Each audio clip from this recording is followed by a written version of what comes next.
On today's episode of Big Time, the podcast, brought to you by the Landscape Supply Center, as always, out there in Herman, Maine. On today's episode, we're going tropical, we're going Caribbean, we're going legendary. UMFK Hall of Famer, Jamaican's own Barrington Blake. On today's episode of Big Time, let's go.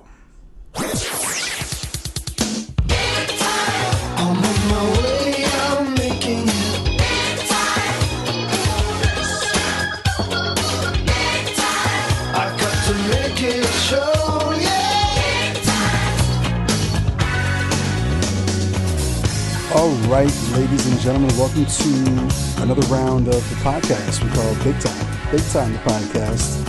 And we got a big time episode. We have our very first Jamaican on Big Time, the podcast. And we didn't get any Jamaican, any regular Jamaican. We got a Hall of Famer. We got a UMFK legend on the pod for this one. Barrington Blake, what's going on? I'm here, man. I'm here in the building. Yeah. And where are you coming from right now? You're down there. Where? You're down there in Boston? I'm in Boston, Dorchester, Massachusetts, man. I'm holding it. And you've been all over the place. Well, not all over the place, but you've kind of bumped around a little bit and settling down in Boston now. But we're gonna hear the whole story here, so I'm excited. Barry's a legend. Like I said, UMFK, but we're gonna go way back to the beginning. Yeah. Like I mentioned, Jamaica, born and raised. Where specifically in Jamaica are we talking about? I was born and raised in St. Elizabeth, Jamaica. That's like 45 minutes outside of Negril, 2 hours outside of Montego Bay, Jamaica. Just a country boy living the life here in Boston, so I'm enjoying it. Yeah. Explain to us a little bit about Jamaica and growing up there. So obviously Jamaica's its own country. United States, we're our own country. We got states and counties, and gets all the way down to like a city and a town. So how is Jamaica laid out? Do you guys have states or provinces, or how's that work? No, in Jamaica it's all about either towns, parishes. It's broken down into parishes, not state or city. So we have 14 parishes in Jamaica, from St. Elizabeth back to Kingston, Jamaica. We don't have we have a few cities like within the parish. So the parish would be the state in Jamaica, and then we'll have the small towns like Goshen or Santa Cruz, Jamaica, or Negril, Jamaica, places like that within the towns. Okay, and how big are we talking about as a country as a whole? How many people are we looking at? We're looking at 2.5 million people in Jamaica. It is the biggest Caribbean country, just in front of Trinidad and Tobago. So I think we're the big brother for all the small Caribbean countries around us. And you guys are trendsetters down there in Jamaica, right? I mean, I think when a lot of people think the Caribbean, I think Jamaica comes to mind first. Yeah, man, we set the trend, from reggae music to dancehall music to just vibes, whether it's dancing, the culture. People back in Jamaica is just laid back, and I'm telling you, you visit Jamaica, you're coming back here with a lot of vibes back to the U.S., and I think people embrace Jamaica for just the culture, the way people are, and the vibes they give them when they get to that country. Absolutely. So you mentioned you're from St. Elizabeth, and you said it's more of a country town? Yeah, so St. Elizabeth is known as the breadbasket of Jamaica. So basically, that's where most of the foods, the jerk chicken, the roast breadfruit, the yam, the bananas, ackee and saltfish. When people come to Jamaica, a lot of people want to come to St. Elizabeth, Jamaica to experience that food, whether it's on the street or local restaurants outside on the street. People just love the culture. And even people that lives in Jamaica, in Kingston, Jamaica, comes to St. Elizabeth, Jamaica to get that food because they don't have that food in the inner city. So St. Elizabeth, the breadbasket of Jamaica, we call it St. Bess. So I'm a St. Bess native. I was grown, born, and raised in St. Bess, and I rep my city. So, just explain to us your upbringing. Then, were you the type? Were you working as a kid? Um, Oh, yeah. So growing up in St. Elizabeth, Jamaica, there's a trend, there's a journey, and if you don't experience that journey, you won't know that journey. For me, growing up as a 6, 7 years old, my parents was mostly farmers, people who grow a lot of crops, hundreds, maybe thousands of acres of land, whether it's corn, peanuts, yams, dasheen, cassava, all of those stuff. Just growing up, and you seeing your parents grinding from day one. You take on that responsibility as a little kid from 7, 8 years old, and you start learning the hard way out and how to get out of it. So for me, I've always embraced that culture, embraced the roots of working hard, and at the end of it, you'll see that success. So that's my parents, and I appreciate them for that because they teach me how to grow and how to make a living. and it's all stuff you've taken with you to this very day. I mean, you're a successful young man, and I'm guessing you owe a lot of that to your upbringing and your parents. Man, I'm telling you, it's a lot of, I owe it to a lot of people, not just my parents, but the people who helped me from I was like 5 years old. When I was 5 years old, to just playing the game of soccer with guys that was 30 years old, putting me in those small nets, kicking balls at me, just growing up tough. And once you grow up tough, like what you gain from your parents plus people who mentor you throughout the game of soccer back in Jamaica, it makes you even more tougher when once you become 14, 15 years old, you realize that, hey, listen, I gotta go get this. And this is what it's gonna take to get it. And I appreciate those people for giving me the knowledge and wisdom so I can be where I'm at today and I'm successful. Yeah, so I want to get into more on your upbringing, Yeah, where athletics came into, because obviously around here, youth yeah, sports is huge in America, and you start very very young. yeah, What was it like? I'm guessing you obviously grew up playing soccer, but were you exposed to other sports as well, or is Jamaica yeah. soccer and track and field, and that's about it? Yeah, for sure. For me growing up, my number one sport was cricket. A lot of people compare it to baseball, but it's way more complicated. But cricket was my first sport. Soccer was my second sport, and I did a little bit of track and field. I used to do the 100 meters and the 200 meters, but playing cricket, fielding balls without gloves, catching balls without gloves. It just brings a level of toughness to you. And I grew up seeing my dad playing cricket, and he taught us how to play the game. And then you take that toughness and you bring it to the soccer field.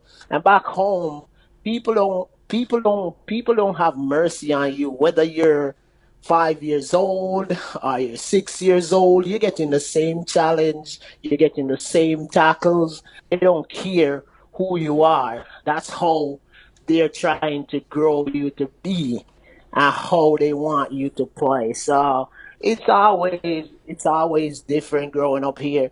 Growing up here, the standard of life here compared to Jamaica, there's stuff that I see families do here that would never happen in Jamaica, and there's stuff that happen in Jamaica that would never happen here in the US. So, man, I appreciate the way I grew up, and I appreciate, just learning it, learning different sports, being diverse to different sports, whether it's basketball, track and field, cricket, or soccer. But track and field and cricket was my first two sports. And you mentioned how the people that came before you, the people that are a little bit older, they didn't take no Yeah. mercy on you just because you were young or you were little. No, And no. I'm also guessing another difference between growing up in Jamaica and growing up here is that in Jamaica you don't get participation trophies like they do nowadays. No, Yeah, no, man. You either win a championship or you go home as a loser, man. yeah. You don't get second place trophy. You don't get third place trophy if you play as a team and you win a tournament. The winning team get their trophies, get their medals, and you're standing there looking at them receiving those medals. That just boosts your confidence and boosts everything inside you to come back next year and try to deliver and play as hard as possible. Um, Back home they don't give you participating trophy. I'm telling you, man. It's a tough way to look at it.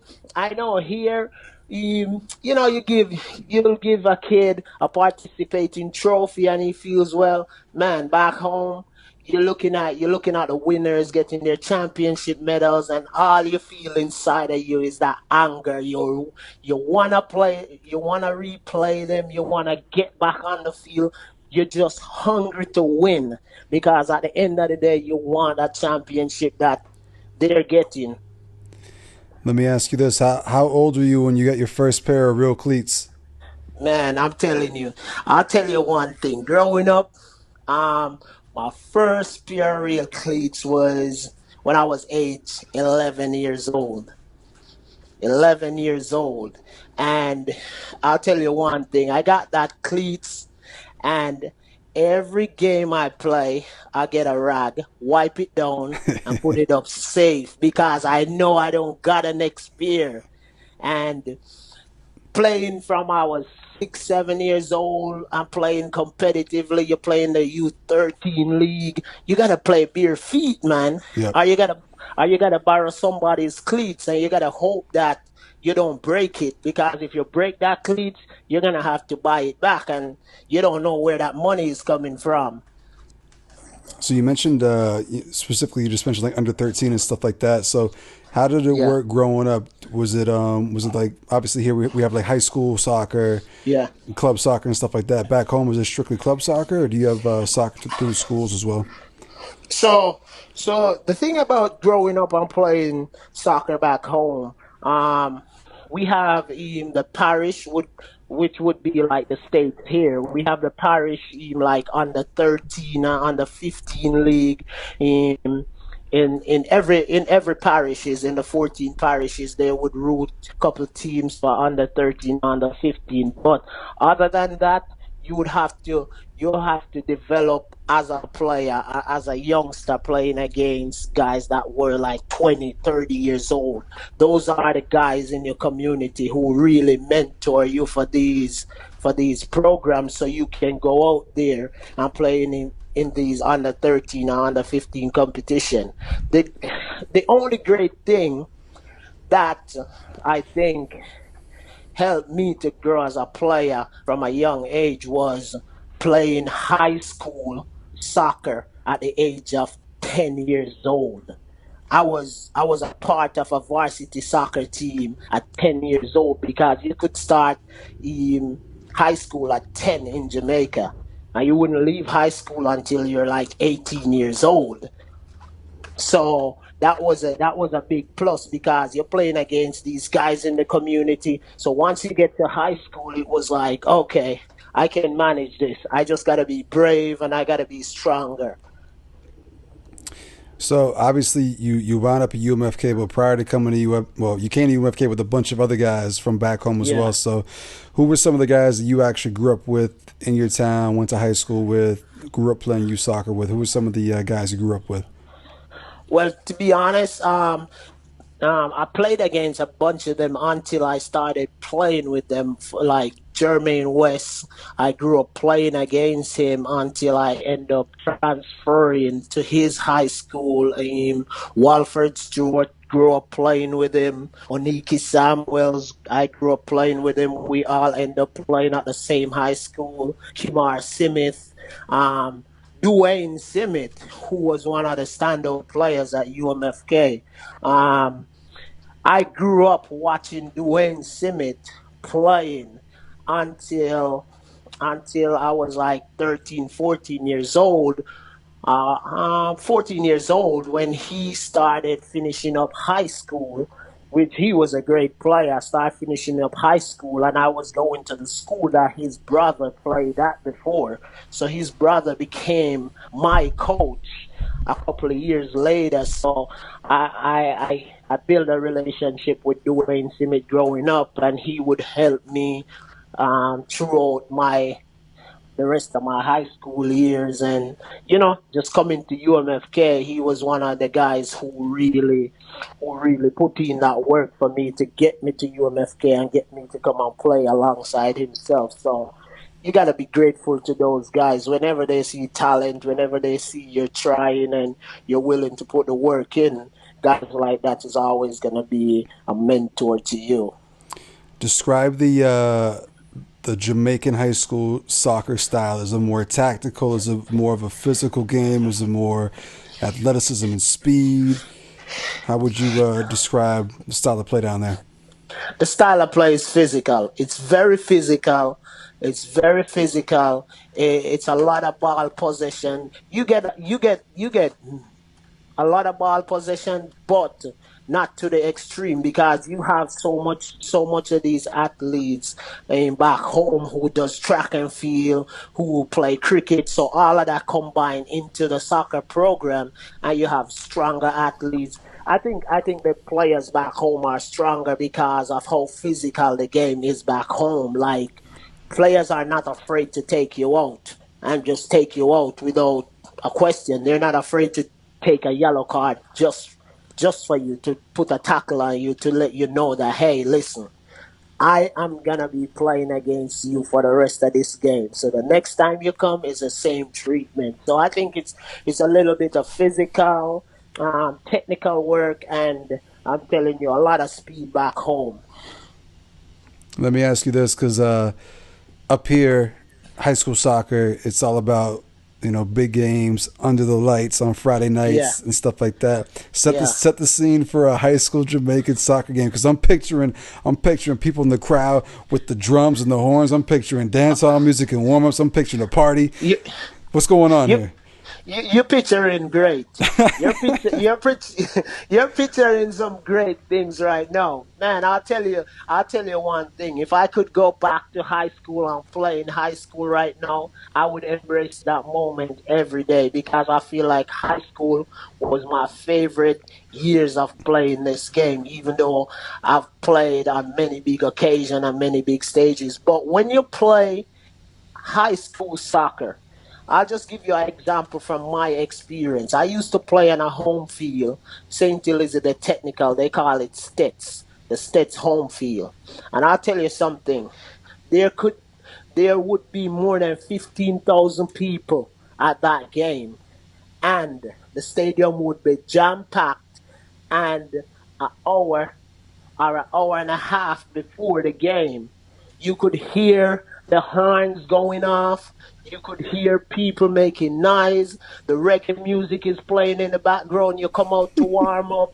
You feel that vibes going. You're ready to play because all that vibes, all that intensity from just the crowd boosts your confidence, especially when you're playing at home. Boosts your confidence to just go out there and you just want to dominate. You just want to show these people that, hey, listen, I'm here to represent you. And listen, I'll tell you one thing. If you're not playing well, the crowd is going to let you know about it. No matter where, they're going to let you know that you're not playing well. They need the coach to get you off the pitch, and they're making it clear, and that's one of the example and one of the experience I embrace. Man, I remember one year playing, and I have a fans telling me, "Listen, you're a traitor," because Oh, I used to go to a high school before transferring to state. So they were like, "Yo, you're a traitor. If you score, we're gonna come get you." Man, that's how intense it gets back home. And you embrace those moments because at the end of the day, they're not coming to get you, but they're just trying to intimidate you to get you off your game. But for me, It was never a flare, man. I love the intensity. I love the support that the fans bring, and they always bring it. You can never walk into a high school soccer game in Jamaica and think that you're gonna just sit and everything is just like dead. No, man, you're coming into an arena full of vibes, full of reggae music, people making noise. That's just the intensity back home. I like it. I want to go. I want to go check it out. Man, listen, I'll tell you one thing. I'll just get your ticket. I'll bring you back here, man. Just for the experience, get your ticket lined up. I'll bring you back to States and you experience one of those games and then you can come back and share that with people back here. I'm telling you.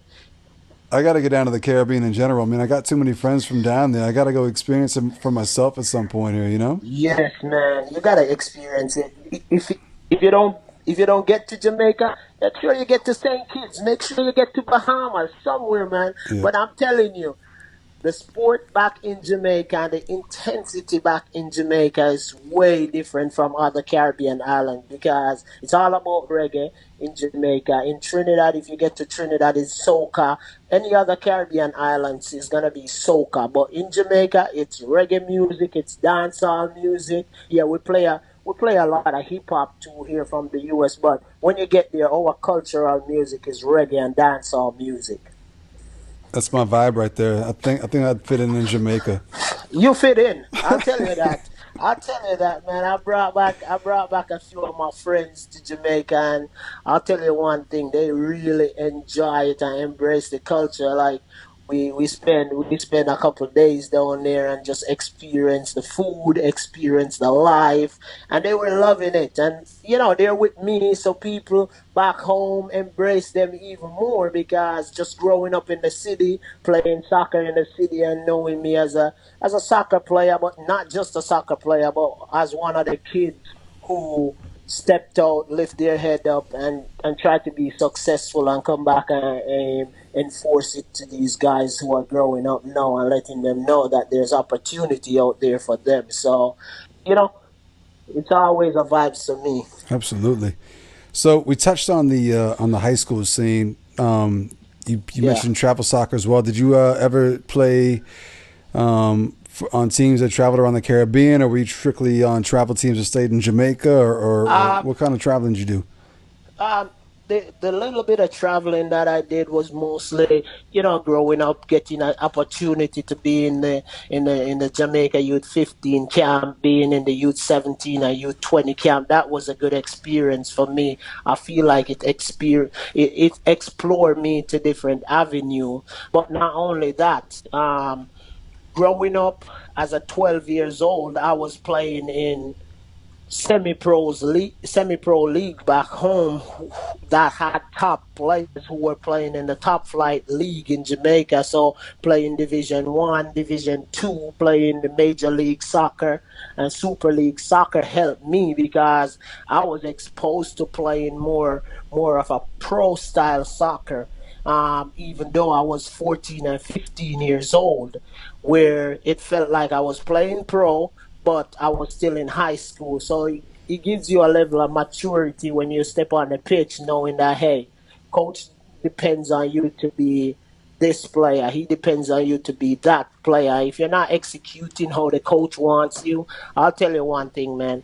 Coaches back home, they're not afraid to take you off the pitch. And you don't get the substitution. You don't get the amount of substitution that they offer here in high school and even colleges. It's only three substitution. So you're either gonna play 90 minutes or you're gonna get sub at some point in the game, and there's only three changes that allowed in the game. So when were you? When does Ashby come into the picture here? When were you discovered by Fort Kent? To be honest, that happened in 2006, January 2006.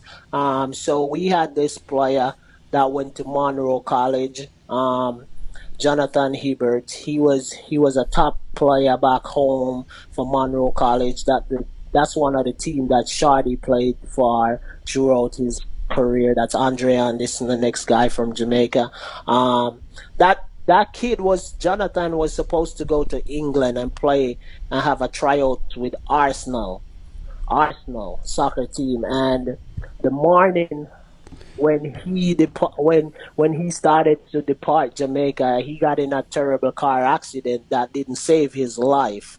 He died, and from there on out, they start creating this foundation called the Jonathan Hibbert Foundation, where they put on a memorial exhibition tournament for top high school players in Jamaica, and they would bring down like up to 20 US coaches from Division 1 to NAIA schools, and that's when Coach Ashby came down 2006. I was fortunate to get to that tournament, and to be honest, he was one of the first coaches that came over to me and was like, "I like you as a player. I feel like you can help my university." But at the time, Coach Ashby was at Brescia University in Kentucky. He wasn't at UMaine Fort Kent. So we were supposed to go to Brescia, and then like 4 months later, we got a message from him saying, "Hey, I'm no longer the coach at Brescia University. I'm now at University of Maine at Fort Kent. I'll be sending you guys a lot of information so you can apply to come here in 2007." And from there on out, we started working. Dwayne Simmet, I said, was the first guy who got there. Dwayne Simmet started pushing the paperwork, helping us to apply, helping us to fill out our financial documents and stuff like that to get us to the state. And Coach Ashby had always called me. He was always in my ears. He was always that guy saying, "Hey, I really need you. You really need to put this together because I feel like we can create something here in Maine that no other team had created." So it was just about me getting there, and once I got there, then it was history afterwards. So you mentioned that Dwayne was already here. Yeah, So the year you got here was the year things really took off. I think, right? Because like I think yeah, Ashby's first year there was maybe Dwayne and Emlyn and a couple yeah, other guys, and then you showed up the next year with there was a ton of you guys definitely. that showed up at the following year, Yeah. right? So that 2006 years, in 2006 year, I think they went to the regionals and they won. And it was a changing point where Dwayne, Emlyn, your brother was on the team as well, Charles Bard. They put together something that laid a foundation for us who were coming in 2007. Then in 2007, eight Jamaicans or seven with myself came. Walford Stewart, Andre Anderson, Oniki Samuels, myself, um, Damian Stone, Henley Comrie, all those boys, Giovanni Sinclair, we all came in 2007. And I think that's when everything really took off when we got to the national tournament and really solidified and put our name in the history books like, hey, we're here to stay, we're here to win games, we're not here to just be a part of the tournament. And after that, 4 years, four tournaments. We got to the Elite Eight. We were unfortunate not to get to the semifinals, but we accomplished a lot. Win a national championship the first time. We had All American players with myself, Andre Anderson, Emlyn Jacoby. We put together a lot of pieces, and then at the end of it, you go back to UMFK and you see your face on the wall. You embrace everything that UMFK stand for at the time and the period that you were there. So it's a lot of history, but it's a great history, and I feel like we change a lot of things in the community. Like you might know yourself in other, not just me, but other players, whether it's basketball, whether it's other soccer players coming into the community. We did the dog sled race. That was something fun for me because I've never done that before. So yeah, I enjoy being in Fort Kent. I enjoy the journey, and at the end of it, I still enjoy knowing that. I made a difference. Absolutely. So let's go back a little bit to when you first showed up. What were your first impressions of Fort Kent when you showed up? I'm guessing it was a long ass flight, right? I'm guessing you flew probably where, to Boston, or where'd you fly into? Man, I took my plane from Montego Bay to, I think it was to Philly, and then from Philly to Boston, and then Boston to Prescott Airport. Oh, you had it easy. You flew into Presque Isle. Some people fly into like Man, Portland, Bangor. Bangor. Yeah. Man, the thing about it, but I still had it tough. That trip took me the entire day. I was up, man, I was up at 8 a.m. in the morning. I got on that flight at like 9, 10 o'clock, and I didn't get to Fort Kent that night until like the next morning at what, midnight? Mm-hmm. 12 a.m. The thing about it, when I got to Presque Isle, there was other players coming in the same night, and some was coming in at Bangor. So they went to get all the guys in Bangor before getting me. Yeah. Oh, I so you was, had to wait. yeah, I was a skinny kid, 145 pounds, flip flop shorts, stepped outside and it's freezing and it's August. Yes, I remember like when Woogie told me when he first showed up, like he landed and he threw on like a sweatshirt, threw on a jacket, threw on some pants, and it was like mid August when he showed up. So Man, I'm guessing you were feeling the same. Man, I was feeling the same. I stepped outside with my bags, and the moment I stepped outside, I stepped right back inside. I was like, hell no. I gotta get some gear on. So I went inside, put some sweatshirt on, put some shoes on, and I was there until like probably like 11 that night. I arrived there at 9, 9 that night, and I had to wait till like 11 or 11 something for them to come get me. Yeah. So it was a whole day trip. But once I get to Fort Kent, this was the thing. I never heard about Maine before coming to Maine. Yeah. And that was the craziest part. I heard about Boston. I've been to New York before. You hear about these places, LA and these places. I never heard about Maine. So when I heard about Maine, I started to look it up, and I'm like, Maine? Where's Maine? Everybody's like, yo, it's on the border of Canada. If you research this, you'll see this. Man, the drive was a long drive because I was coming to Fort Kent and there was trees everywhere, and I'm like, yo, are we going to a city or something? And Yeah. they're like, yeah, yeah, you'll get there soon. And I'm like, yo, it's not soon enough, but it's a small city. It's a small city, but you gotta embrace what that small city gave to you. I gave you that experience, and that's the thing that matters. Because after my first semester, I told myself I was gonna transfer out because I had that offer for South Florida at the time, and I was like, yo, I should just go. It's 90 minutes from Jamaica. It's perfect for me. I should just leave. But at the time, I had just start growing a chemistry with not just the Jamaican boys, but guys from South Africa, guys from Liberia, guys from Croatia, Luca. So we had started growing a chemistry, and I could see something building. Once I saw that, I said, you know what, it makes sense. I just stay here, and then we just started working from there on out.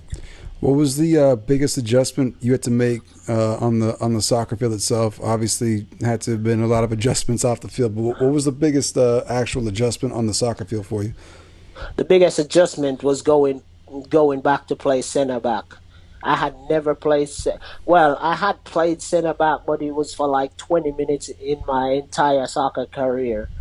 And just just coming back for preseason during my sophomore year, and coach telling me, "Oh, hey, you can't play center mid because I have Emlyn there. I feel like your speed, your pace, and your heading ability and technical ability will help us as center back. So I feel like your position will be center back this season, and just keep on working and keep putting in the work." And I was like, "Coach, I never played center back."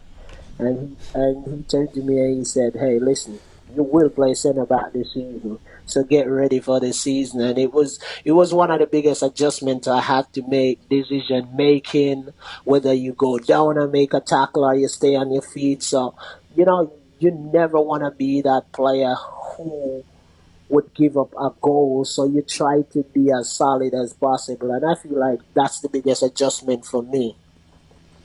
And you were part of a pretty decent defense, we'll say, right? So who Man, was out back with you? it was a solid defense. In goal, I had Giovanni Singh. Mm-hmm. Man, if you hit a shot from 30 or 40 yards out, no matter where it is, or even 6 yards out, I can depend on that guy to make a save in the net. Then you have myself playing center back with Damian Stone. I had Oniki Samuels playing right back, and then I had Spencer Jacoby from South Africa playing left back. So I had three Jamaican guys two that I actually play with back home with myself. Then Spence, Spence was a left back. I had to make some adjustment to his game, but it wasn't much because we were all solid and we were all that tough as a player. Like no matter how hurt or how injured we would try to play each and every game, and we would keep that back four going for 4 years, which was solid. We held the record there. Everything, man. It was good playing with them, good learning from them, and it was good playing with them because at the end of the day, we all accomplished the goal that we wanted to accomplish. One of my favorite things about Gio was one, he was fearless. Like he would just lay Fearless. out and just throw his body all over the place. And then the second thing I Yes. loved about Gio was that dude could kick a soccer ball. Oh yeah. Oh yeah. I feel like he could kick it almost the Listen. length of the field. Oh yeah, he could boot that ball long, and he knew he could do it. And at certain point in the game, he'll let you have it and just go bizarre and kick one long from his box to the other keeper's box, and just laugh about it like, Yeah. yo, next time I'm gonna boot it at the net. And that's just who he is. He brings that level of confidence. Just knowing for me, just knowing that Gio is behind me, I'm safe because I know for a fact if a ball beats me and get close to Gio, he's gonna get off his line and make that save for me. You talked about the defense here. Let's give some of the other guys some love here. So, who are some of the guys you had? Obviously, you guys up back, nothing was getting past you guys. Who did you guys have up front that was putting the ball in the net for you guys? Man, I can't bypass the midfield. Emlyn Jacoby and Walford.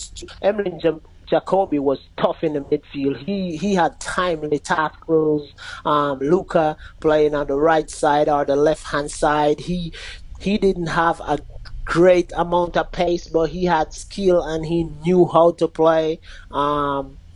Jermaine West, he was a bullet on any one of the flanks you put him on. Keith Williams and Shadi Keith. Andrea Anderson was the two guys who really lit it up front. Those guys were clinical finishers, fast, technical ability was on point, and those guys weren't the 6'1" striker. Those guys were 5'5" and 5'7", and their low center of gravity would beat any defense because they're so quick. As soon as they get the ball, they turn on you, and they always find their flank players. And once it gets to the flank players, and and those flank players deliver those balls in the box, Keith or Andre Anderson is gonna be on the end of it to finish off one of those. And that was the luxury we had. And then when we looked at the bench, we could bring Henley Comrie off the bench Mm-hmm. to give us a boost. We could find Dwayne Simmet tearing down one of those flanks and scoring for us. And he was always poised, calm, and just ready to deliver. So I feel like those guys really gave us a lot of confidence in the back because when they score goals and they score a lot, it becomes easier for us. Was there a rivalry there at all with Keith and Shorty? Obviously, Shorty, fellow Jamaican, Keith, from Trinidad. I, Was there a that's it. rivalry between those guys? I don't think there was a rivalry. I think they were goal scorers. They were goal scorers who liked to score goals. Yeah. And if if there's one thing I know, Shadi was a team guy. He was a team first guy. So no matter if coach pull him out of the game and put him back in, he would deliver. For Keith, Keith was also a guy who he didn't really care who got the glory, but if he gets that ball in that 18-yard box or just outside, he's gonna have a go at it. And he loves scoring. So having two guys that love to score goals and see the ball in the back of the net was a plus for us. I don't think there was a rivalry because I think for both of those players, they could have gotten more goals than what they have actually gotten. And they got plenty of them. And they got plenty of them. One got 90 something, one got 70. So that's a lot of goals between two guys, almost 160 or 170 goals between two guys on the team. Let me ask you this. So obviously you came to UMFK with a bunch of people that you knew from back home, and Yeah. a bunch of other guys too that came from outside the United States. But who's maybe somebody that you got along with on the team that didn't come from maybe Jamaica? Like who's someone that you clicked with that maybe you wouldn't have thought of right off the bat of meeting them? Like who's somebody you just got along with really well? Off the team. It could have been on the team too. Just someone not from back home. Like who's someone that you clicked with Oh, really well? I feel like on the off the team. If it's off the team or on the team, well, I feel like off the team it was your brother, man, Sam Bard. That man is something else, man. That's my friend for life Yeah. because I remember the first time I met that guy it was in accounting class and we had homework to accomplish and you know he stuck it out with us and we got the homework done in the end and from there on out um it's like there's just a connection where I could just like go to the lair, play pool. We would hang out there. And also Woogie, man, St. Kitts. Woogie, Woogie from St. Kitts and Sambard, man. Those two guys to me was my guys. Brother one and brother two, they still my brothers until today. We still have conversation, even after what, 10 years Yeah. or so of college, we still have that um, whether it's on Snapchat, whether it's on the phone, whether it's on Instagram, we still go at it. We still have a laugh over something. So Woogie from St. Kitts, big bro, enough respect, Sambard, always my brother, man. That's what's up. So we're gonna wrap up the soccer portion because I want to get to some other Yeah, stuff too, just about your time in Fort Ken and seeing what you're kind of doing now. So we'll kind of put a bow here on the soccer thing. So I yeah, just want to ask you a couple more questions. So yeah, real quick, let's just go through the accolades. So you mentioned you guys made a run to the Elite Eight in the yeah, NAIA. That's the furthest the school had ever been. yeah. I'm guessing you were 4-0 in the Potato Barrel, right? Got four of those. Yeah, I got four of those. So I had four Sunrise Conference championship. I won the Potato Barrel four times. I was Defensive Player of the Year three times in the conference. We won the outright regular season championship four times in a row. Got to the national tournament four times in a row, and then we also won the USCAA, which was like a second league to the NAIA. That we also won my final season of college. We won that championship. I was fortunately to make their all tournament team as well. I've accomplished a lot. I was three-time All-American player there. My last three seasons at Fort Kent, which was pretty great. But overall, we've accomplished so much. I didn't have the stats to show for goals. I scored five goals in my entire career, but as it pertains to that. And I end up with a couple academics awards, in Dean's List honors, couple semesters in a row.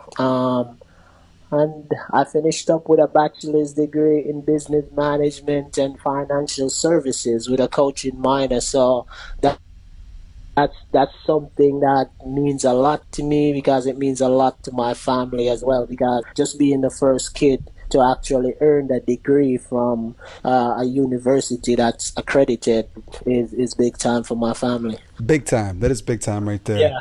All Um, right. yeah.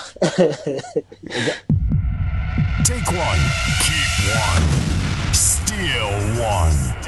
On Big Time, the podcast. Got a couple segments here that we're going to roll out here. So, first one's called Take One, Yeah. Leave One, and Steal One. Yeah. So, Okay. knowing what you know now, if you could go Yeah. back to when you were a player, all right, Yeah. I want you to take something with you that you know now that you would have used back then. Just being a leader.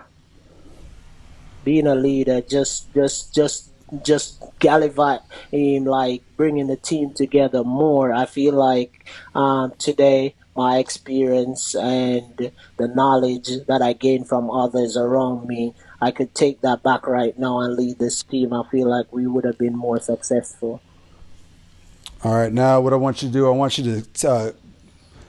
This is a new segment here, so I'm forgetting what the options were. Take one, steal one, Take and leave one. one. All right, so Yeah. you're going to take that back with you. If you could keep something that you were good at back then that you would even use today, what's one thing, one trait that you had or one thing you knew back then that you would still use today? Man, probably the way I relate to people or Yep. the way I relate to circumstances. I feel like the way I relate to circumstances back then, I was young back then, but today I'm more mature. I, Gotcha. would- I could do that. And the last one, I want you to steal something from one of your teammates that you wish you could have had or you could have used. What's maybe like their Um, work ethic or maybe the way they prepared? What's one thing yeah, you would steal from one of your teammates and take with you? I could I could definitely steal Walford Stewart's skill. Yeah. He had enough skill to pass around on that team, and I feel like um, just having a little bit more of his skill would make me invincible. Yeah, that's what I remember about Wally. He was like he was so talented, but I kind of feel like there Child. was so many other great players around him that he kind of took a back seat. But Yeah, yeah, he had his footwork was incredible. his footwork was incredible, and he could hit a soccer ball. I remember Walford hitting one from 35 yards out. I remember we got a free kick in a preseason game against Savannah Art Design from Georgia. It was 1-1, and he banged something into the upper right angle from 35 yards out to win that game. That's one of the best hits I've seen in a long time, and it still lives on. Absolutely, shout out to Wally. Yeah, Also, Wally was one of my favorite guys to run into at yeah, BJ's. He was one of my yeah. favorite guys. I He's got always there, man. yeah, I got one more segment for the Yeah, soccer side of things, and then we'll get into some yeah. other stuff for a little bit too. All So. right. 90 seconds. 90 seconds. Rapid fire. No dodging or ducking. It's time for Take Your Pick on Big Time, the podcast. This segment is called Take Your Pick. So I want you to take your pick and tell me who or what was your favorite school to go against. What was your one team you look forward to playing every year when you were at Fort Kent? Prescal. Just because the rivalry? The rivalry and just knowing that they had the Beasley's twins, that was always competitive. They have some fight in them, and knowing that they wouldn't stop knocking at the door, you would have to really knock them out for them to stop knocking at you. And that's another one of your take your picks here. I was going to say who was who was your favorite player or players to go up against? Oh, Man, I think that guy from what's the team in Vermont? I can't remember the team in Vermont, but I played a team in Vermont. They had they had this big dude, and then I played Rio Grande in the national quarterfinals. They had this big dude from Brazil. I played him for 60 minutes in that game, and he couldn't turn me. He told me all game that he was 6 feet and I was 5'11", and he was gonna turn me all game. And every turn he turned, I took the ball from him. So he was competitive, but he pushed me around because he was bigger than me. He had more weight on him, but he still couldn't get by me. And I liked that fire he brought. So you mentioned Prescott was your favorite team to play against. Where Yeah. was your favorite place to play? It could be Fort Kent or it could be an opposing school. What was your actual favorite soccer field to play on? Um, I think Fort Kent. Yeah. I think Fort Kent because the pitch was so big, and any team that came to Fort Kent would have to adapt to that pitch, and we trained on that pitch, so we would spread them all over the place, then use our skill and our speed to demolish teams, and no team would want to come up and play us. I remember playing Dalhousie from Canada, and they came there and played us one time, and we stretched them out and beat them 3-0 when they were that good. They never came back and play us until my last season. Yeah. When I left, they came back the year after we left. But yeah, I think Fort Kent would have been the pick because that pitch is big. Yeah. Is it bigger than other fields? Like it does seem. Yeah, It feels wide. yeah, it's a bigger pitch compare. That pitch could pl- that's the pitch Manchester United in England plays on. That's the same length. Same length. Manchester United play on Tottenham, any one of those teams in the English Premier League. You really get a field that wide and that long in the Home US. home field advantage right there. Yeah, for And then sure. and then final one here. Take your pick. Your most favorite championship from your time up there. I have to go with the USCAA I was going to say the National national championship got to be Championship. it. I would think, right? Yeah, the national championship. That was a good. We had a good semifinal and we had a good finals. I remember we got past the first round with a good score like 5 or 6-0. Then when we got to the semifinal against Penn College, it was a tougher battle. We got by them, but they gave us a fight and we actually had to fight for it. Then Briarcliff in the final, it was 1-0 up until the 89th minute before Jermaine West scored that last minute goal to give us a 2-0 victory over them. And we had to fight them because they had like 4 6 feet, two guys that they sent up top after the last into the last 8 minutes. They sent those guys up top. So it was challenging for us. We had to be on our P's and Q's and get balls out of there. And when we get it, we pass it around and keep the ball. But I feel like the national championship was the hardest one. I don't blame you. That's the one I would have picked too. I don't even have a national championship, but I would pick the national championship as Yeah, my favorite. yeah, for sure. So I want to talk about a little bit about your time off the field as well. So you mentioned there was a bunch of you guys, not just from Jamaica, who showed up here at the same time, but just from all over the world. And I think Yeah, what really stood out about your group of guys, because there's other groups that came after you guys. The yeah, thing that kind of stood out about you guys is you guys got involved in the community. You guys got involved in campus. You guys were everywhere. You yeah, guys were supporting the sports teams. You guys were out in public. Talk to me a little yeah. bit about some of your favorite things about Fort Kent, because obviously the adjustment is huge coming from Jamaica. But what was it about your time at Fort Kent that you really enjoyed off the field? My time at Fort Kent off the field was just about the community. The people there. Once they get to know you and they get to know you from a point where they can say hi. They never shy away from saying hi. I know Don Raymond, the family, the Bards family, Legs Labby, Yeah. um, the Boucher family. Man, those guys made me. Um, I don't know about the other guys, but your family and all the other families in the community, like the Bouchers and all those other guys, made me way more comfortable and made me welcome to home. They take me into their home. I could go there, have a meal, sit, talk, watch a game with them. And that's something I never think that would have happened. But, just getting involved in the community, whether you're doing a camp with the kids, for young kids, soccer camp, or being at the dog sled race, being volunteers, you just getting to know people.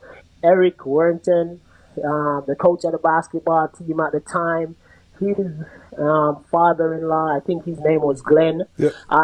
I didn't know that man until I actually opened a bank account at the bank there at the TD Bank, and he just started talking to me, and he was like, "Hey, you're Barry, right?" And I'm like, "Yeah." He's like, "Man, I watch you play. I come every Sunday to watch you play. And man, I like the way you play, the way you talk. You just have that confidence about you, and we embrace, we enjoy having you here." And I think that he was one of my number one fan. Unfortunately, he passed away. His soul rest in peace. That was one of the better man that really I could have a conversation whether he's working or not, and I got to the bank, he would take 10 minutes out of his time to sit and talk with me, whether it's Celtics, basketball game, whether it's baseball, we would come up with something, or just general life. So I feel like the community on a whole, and the people there, once they get to know you, they embrace you as their own, and that's something I cherish. I got an easy question for you right here. So on a Friday, or actually on a Thursday, Friday, or Saturday night, outside of if it's not soccer season, where was your favorite place to be on a Thursday, Friday, or Saturday night in Fort Kent? On a Thursday night in the dorm with Jimmy Lopez, Emil Basu, Tom Bard, Sam Bard, David, and we have a 40 in our hand, and we spitting lyrics all night. That's true. I That's forgot about Thursday that. night. Yeah, that was Thursday night. That's when we had the rap. That's when we had the rap Thursday night. label going. That's when we were rapping for a little bit. Yeah, that's Thursday night. Manny, Friday, Manny, and Barry. Barry, on Friday nights, we'd go to BJ's. BJ's would end it for the weekend for us. Yeah. If we're not keeping like a house party or something, it would be BJ's. That's the main bar, the main club in the town, BJ's. And you used to shut it down. We shut it down every night. We shut it down. We shut it down. I love it. Yeah. Man, they got rid of it, but they need to get back something. Yeah, someone else bought it, and they're gonna remodel it and do something with it, Yeah. so it'll come back to Okay. life. That's Yeah. why. For those that don't know, that's where I got my start DJing. Was at BJ's, That's- and Barry would be my hype man. Barry come on the mic and be my hype man and get the crowd going. Yeah. So Yo, those days were good, man. Yeah. That's why. That's why when I get back to Fort Kent and when I go back to Fort Kent, these guys today don't know what we have created, whether it's me, whether it's you, whether it's everybody who was there at the time. We created an environment where everybody could enjoy something at the point, whether it's just a house party or we just hanging out together. We would enjoy every moment of it, and I don't feel like these guys have that vibes that we had before. yeah, that's the thing. Like it's a small town. There's not a lot of people. You gotta make your own fun, and we had absolutely no problems doing that. We always found something to do.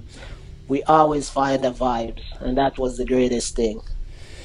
Yeah, good times. Everyone I talk to too, like when they think back, they say I had a lot more fun than I thought at the time. Like they said those are some of the best times they've ever had. So shout out to UMFK. definitely. I put those times. Those times will never leave me. You see, I can go back to Thursday night. I can go back to Friday night. I can go back to the house parties. I can go back to just chilling, playing pool in the Lear. Yeah, Those were the good times you will never forget, man. absolutely. So, real quickly here, just tell everyone what you've Yeah. been up to since then. So, and you went to grad school, right? Did some Yeah, coaching. so after I left UMFK, I went to the University of St. Mary, which is in Leavenworth, Kansas.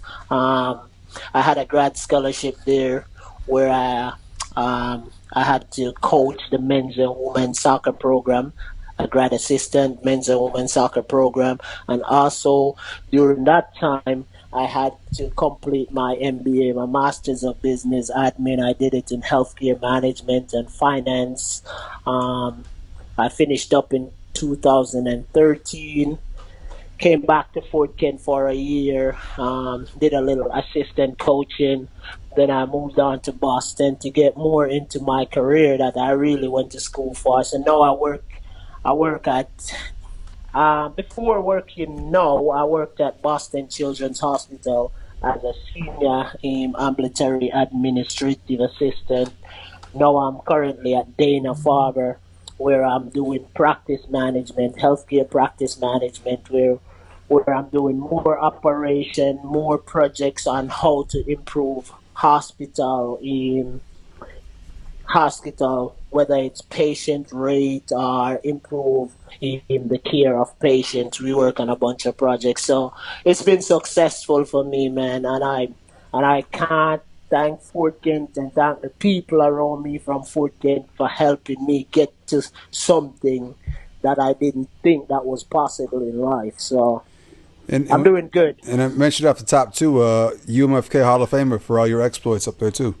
Man, UMFK Hall of Famer, man. It's a privilege when I walk in the gym and I see my face on the wall and knowing that people can walk through the gym and say, "Oh, this guy did something here," um, and leave a legacy or leave a mark on the university. And I always tell my teammates I thank them because I couldn't do it all by myself. It takes 11 of us every game to win a game. So, man, I'm grateful. I hope everyone had a good time because things are going to get serious for a moment. It's time to talk death on Big Time, the podcast. We got a couple more segments here before we get up out of here. So, Yeah. this next segment here is one of the more serious segments on the pod here. Yeah. It's called "When You Die, What Jersey Do You Want to Be Buried In?" So, which one means the most to you? Which team, which jersey is going to the grave with you? Man, if I was supposed to take one, wow. It's a tough one. I wish I could take all of them.